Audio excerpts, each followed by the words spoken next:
Estamos de volta com o Central 98 e a gente fala agora sobre a situação do transporte coletivo metropolitano. O Sindicato das Empresas de Transporte de Passageiros Metropolitano, Sintran, estima um prejuízo de 71 milhões de reais durante a pandemia do novo coronavírus. O estudo leva em conta os gastos que se mantiveram e a receita das empresas, que caiu junto com a queda de demandas dos passageiros. E aí, para falar um pouco mais sobre essa situação, a gente vai conversar agora com Rubens Lessa, que é presidente do Sindicato das Empresas de Transporte de Passageiros Metropolitano, Sintran. Bom dia para você, Rubens.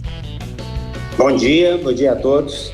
Bom dia, um prazer falar com você aqui no Central 98. Então, conta pra gente, né, qual que foi a queda, como é que foi essa queda de passageiros e de viagens na região metropolitana aqui de BH com essa pandemia? Olha, no início da pandemia, logo nos primeiros dias de março, nós tivemos uma queda em torno de 80% no número de passageiros.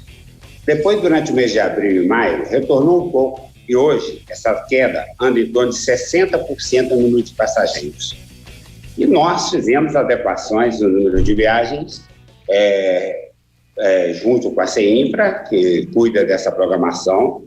E essas programações novas, nós conseguimos reduzir viagens, mas não na proporção que precisava ser. Até porque, pelas novas regras de distanciamento, de isolamento social, tivemos que ofertar muito mais viagens do que previsto no nosso contrato.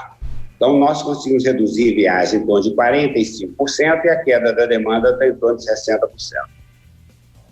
Agora, esses ônibus, né? A gente fala em queda da demanda, em queda de viagens. A gente sempre recebe muitas participações aqui dos nossos ouvintes pelas nossas redes sociais, sempre falando da questão dos ônibus ainda cheios, principalmente nessa questão da pandemia, e falando também que esses ônibus já andavam lotados antes da pandemia, né? Como é que fica essa questão? Porque a gente precisa de um transporte realmente de qualidade, e aí já existia um prejuízo antes. O que falta? Porque ônibus cheio e aí essa questão do prejuízo a gente fica sem entender como é que essa conta fecha. O transporte público de passageiros, no mundo inteiro, quase, no mundo inteiro, era dimensionado para transportar passageiros em pé, em torno de 6 passageiros por metro quadrado no horário de pico. Isso fez parte dos investimentos, faz parte dos contratos, o modelo que se tem de transporte público. Com a pandemia, mudou esse conceito. Tivemos resoluções permitindo passageiros só assentados, em pé, em alguns casos até um passageiro distanciando do outro 1 metro quadrado. Claro que nós não conseguimos, de forma nenhuma, ter o poder de polícia para não deixar um passageiro embarcar, para num ponto. Tem 2, 3 lugares, entra mais pessoas, o motorista não consegue simplesmente tirar esse passageiro. Na questão do móvel metropolitano, tem as estações pré-paga. O ônibus para descer passageiros, os outros embarcam. E vão ali em pé, muitos têm lugar sentado, eles gostam de viajar em pé, não quer sentar. Então, assim, quando nós estamos comparando esse prejuízo, que nós estamos informando ao governo quinzenalmente, ao governo do estado de Minas Gerais, nós estamos comparando a nossa receita e nossos custos antes de março, em março, antes da pandemia, na primeira semana de março, com o que está acontecendo hoje, número de viagens, gastos com mão de obra, gastos com combustível. E nós, até 30 de junho, já temos acumulado 71 milhões de reais de prejuízo. Agora, em julho, estamos fechando a conta, a partir de hoje estamos fechando, com certeza esse valor já ultrapassou mais de 80 milhões de reais. Quantos metros quadrados tem um ônibus, Rubens, só por curiosidade? Nós temos diversos tipos de ônibus, diversos. O carro circulado, quando esse sanfonado, quando foi projetado o BRT metropolitano, ele foi projetado para transportar no horário de pico 144 passageiros, porque ele tem um serviço parecido com o de metrô, um corredor exclusivo, alta velocidade. Ele tem poucos lugares assentados, a maior parte é em pé, as pessoas andam em pé ali. Esse carro hoje, ele está autorizado a andar com a metade da sua ocupação, que era, você soma o assentado mais a capacidade em pé, e divide por 2, você está andando com 60, 70 passageiros. Nós temos carros, que é o padrão, que era dimensionado para 96 passageiros. Esse está andando com 35, 40. E temos o carro normal. Então, nós temos carros que têm capacidade de transportar muito mais gente em pé, porque tem poucos lugares assentados. de carro que tem capacidade de transportar mais gente assentadas. E aí me vem uma segunda pergunta. No início da pandemia, foi reduzida a capacidade de ocupação dos carros, como você mesmo disse. Mas a observação que a gente tem, pessoal, e mais as informações que nos chegam dos nossos ouvintes e dos nossos espectadores, é que a lotação dos ônibus não diminuiu. Essa é a questão central. A pandemia forçou a diminuir. Vocês falam de um prejuízo por conta da diminuição, mas o usuário não sentiu essa diminuição. O usuário continua usando ônibus lotados.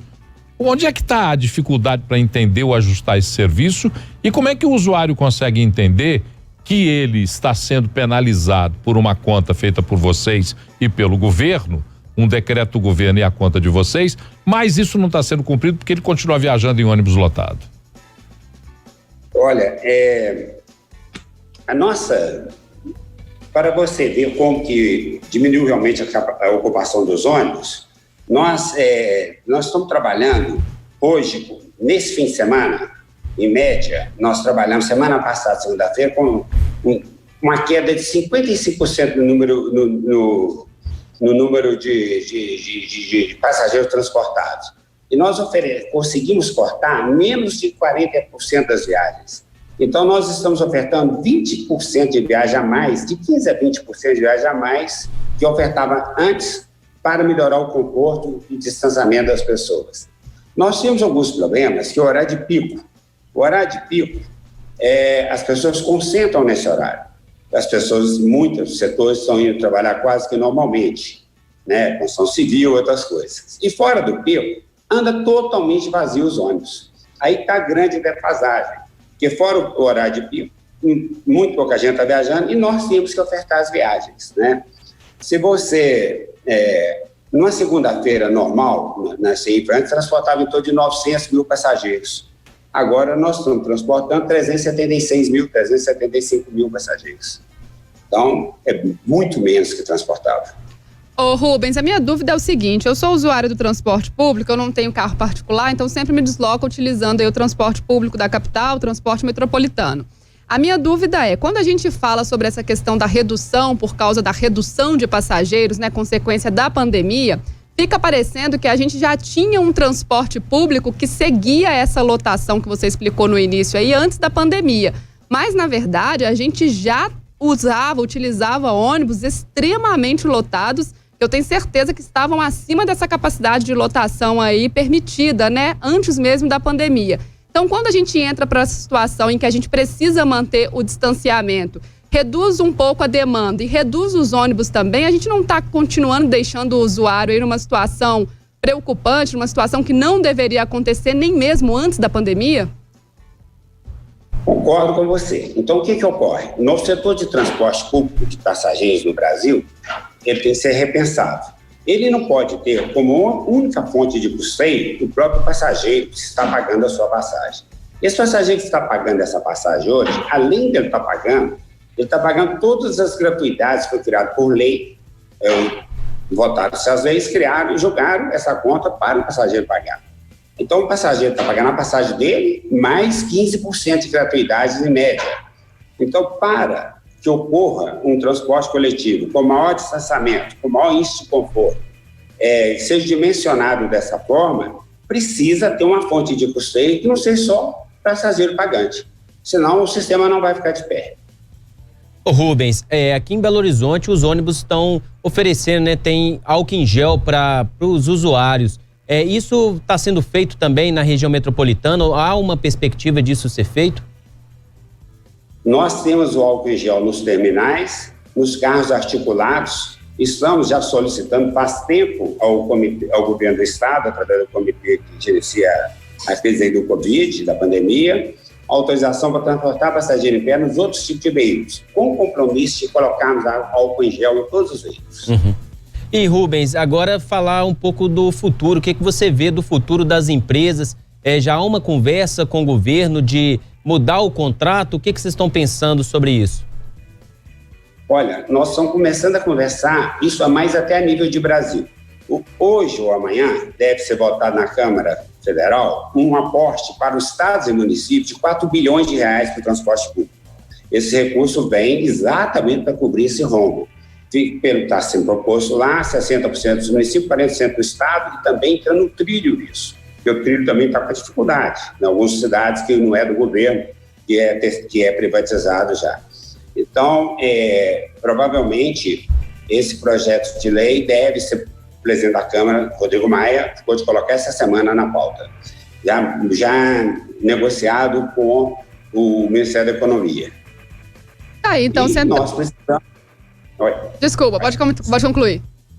Nós precisamos que depois esses recursos passam a ter, com transparência, com prestação de conta, prestação de qualidade, investir no transporte público, igual é feito no mundo inteiro. São Paulo já investe. São Paulo gasta hoje, a cidade de São Paulo, 3 bilhões de reais por ano com transporte público, orçamento da prefeitura.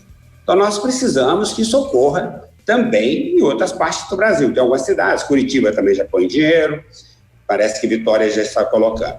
Então precisa sim de redimensionar o transporte, melhorar o nível de conforto, criar mais corredores exclusivos, assim, dar preferência ao transporte público. Nas vias, para não ficar como você que pega o ônibus, você falou, você vai ficar presa no trânsito, no carro, transporte público tem que ter uma via exclusiva. Então, Central 98, conversando com Rubens Lessa, presidente do Sindicato das Empresas de Transporte de Passageiros Metropolitano, Sintran. Rubens, muito obrigada por esse tempinho para conversar com a gente no Central 98. Obrigado a vocês pela oportunidade de esclarecer qualquer dúvida do setor, nós somos as ordens. Muito obrigada e ótimo dia.